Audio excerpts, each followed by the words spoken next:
नमस्कार, मेरा नाम है भैरूसी राजपुरोहित। आप देख रहे हो राजस्थान। आरएलपी सुप्रीमो हनुमान बेनीवाल राष्ट्रीय लोकतांत्रिक पार्टी के सुप्रीमो, कल उनको जान से मारने की धमकी मिलती है। वो उस समय जयपुर के अंदर अपना जन्मदिन मना के वापस जब नागौर आ रहे थे तो पुलिस को ये सूचना मिली कि कहीं ना कहीं हनुमान बेनीवाल के जान को खतरा है। आखिरकार ये खतरा किससे है, ये खतरा कब से मंडरा रहा है, अपन इसकी चर्चा करने वाले हैं। मेरे साथियों, जब जयपुर के अंदर वो अपना जन्मदिन मना के अपने जो अपने साथी है उनके साथ और अपने जो संयोजक है वगैरह वगैरह जो भी उनके जो कह सकते हैं चाहने वाले लोगों के साथ जन्मदिन कह सकते हैं मना के और वापस जब नागौर आ रहे थे तो बताया जाता है पुलिस को ये सूचना मिली कि हनुमान बेनीवाल के जान को खतरा है। तो पुलिस प्रशासन काफ़ी मात्रा में हनुमान बेनीवाल के काफिले में पहुंची और उनके कह सकते हैं पूरा प्रशासन है हनुमान बेनीवाल की जो कह सकते हैं सुरक्षा है वो मुहैया करवा दी गई।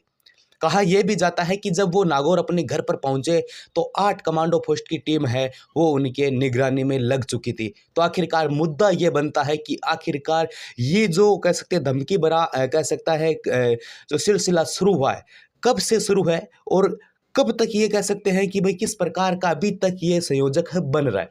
फिर साथियों अपन बात करें सामराद कह सकते नागौर जिले के, तो आनंद पाल के समय से ही इनको जब उनकी डेथ हुई थी, आनंद पाल का जो एनकाउंटर किया गया था उसी समय से इनको धमकी बहुत ज़्यादा है वो मिलने लगी थी नागौर सांसद हनुमान बेनीवाल को। और कह सकते हैं कि चीठों के माध्यम से, कॉल के माध्यम से अनेक प्रकार से धमकियां मिली थी। और धमकियों का सिलसिला यहीं शुरू नहीं हुआ, बल्कि अपन बात करें तो डीडवाना के गोदारा परिवार के हत्याकांड के दौरान भी इन्हें काफ़ी धमकियां मिली। तो सबसे बड़ा और मेन मुद्दा यह निकल कर आता है कि आखिरकार ये धमकियां किससे मिल रही है, जान से मारने की धमकी इससे दी जा रही है। लेकिन जब वो जयपुर से आ रहे थे तो उनके गाड़ियों के काफिले के आगे और पीछे दोनों तरफ गाड़ियों, जब प्रशासन की गाड़ियां हैं, पुलिस की तैनाती है वो कर दी गई है। उनको यह संकेत किया गया कि आपकी जान को खतरा है, इस कारण ये जो सुरक्षा है वो मुहैया करवाई गई है। अब घर पर जब आए तो 8 कमांडो पोस्ट की टीम लगी हुई है और पूरे घर को घेराबंदी कर रखा है प्रशासन ने। लेकिन कहा यह भी जाता है कि एक राजनेता के ऊपर इतना इनपुट मिल गया, पुलिस प्रशासन को इतनी कह सकते हैं सुरक्षा मुहैया करवा दी गई है। तो सुखदेव सिंह गोगामेडी जो कि राजपूत करनी सेना के अध्यक्ष थे, उनको कहने पर भी यह नहीं करवाई गई। तो आखिरकार इसका क्या माजरा है? इसका यही कारण है कि सुखदेव सिंह हत्याकांड के बाद पुलिस प्रशासन भी कोई न कोई कह सकते हैं अगर इस प्रकार की धमकियां मिलती है तो उसको गिरोह अपनी अपनी जल्दी से जल्दी सुरक्षा है वो प्रदान की जाए, ये उनसे एक सीख ले ली है पुलिस प्रशासन ने। तो सबसे बड़ा मुद्दा है कि आखिरकार हनुमान बेनीवाल, आरएलपी सुमरी को ये जो धमकियां हैं कहाँ से मिल रही है।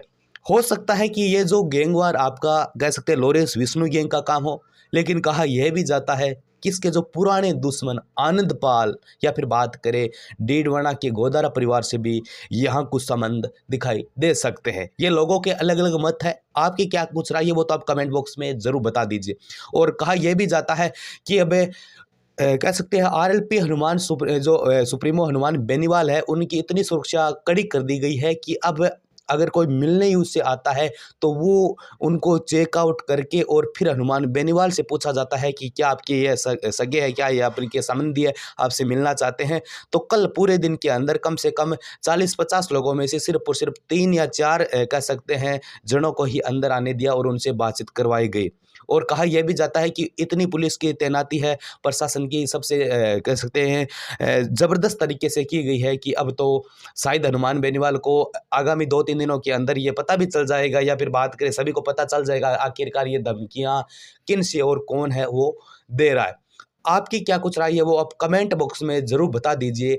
मिलते और भी शानदार अच्छी जानकारी के साथ, तब तक के लिए जय हिंद, वंदे मातरम साथ।